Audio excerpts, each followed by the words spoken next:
दोस्तों आज की वीडियो में मैं आपके लिए एक ऐसा अमल लेके आया हूँ जो कि मोहब्बत का तूफ़ानी अमल है। 2 घंटे में लड़की हो चाहे लड़का हो वो आपके पास होगा, ऐसा ये तूफ़ानी अमल है।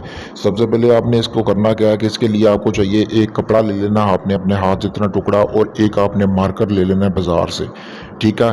उसके बाद आपने करना क्या है, इस अमल को आप किसी भी दिन से शुरू कर सकते हैं। आपने रात 11 से 1 के दरमियान इस अमल को करना है। करना ये है कि आपने खुले आसमान के नीचे कपड़े उतार लेने, कपड़े उतार के बैठ जाना और साइडों पे आपने दायरा वगैरह आपने लगा के एक आपने उसके अंदर मोमबत्ती जला लेनी है, ठीक है। मोमबत्ती जलाने के बाद आपने करना क्या है कि मोमबत्ती की रोशनी में आपने इस नक्श को अपना जो हाथ जितना टुकड़ा लिया है उसके ऊपर अपना उस कपड़े को प्लीत कर लेना है, क्योंकि ये सिकली अमल है।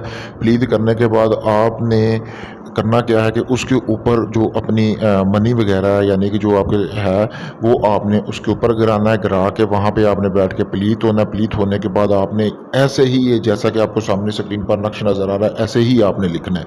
लिखने के बाद उसी मोमबत्ती की आपने जो है उसकी आग के साथ उसको जला के उसकी राख जमा करके आपने वापस आ जाना है। अगले दिन आपने जिसके लिए आप वो अमल कर रहे हैं उसका ज़हन आपने तसव्वुर में रखना। जब ये आप अमल कर रहे हो अगले दिन ही आपने उसके कदमों में ये राख फेंक देनी है। जैसे ही उसके कदम उसके ऊपर पड़ेंगे वो बंदा उल्टे पाँव आपके पास आ जाएगा, यानी कि खुद आपको हम बिस्तरी का बोलेगा। शुक्रिया दोस्तों।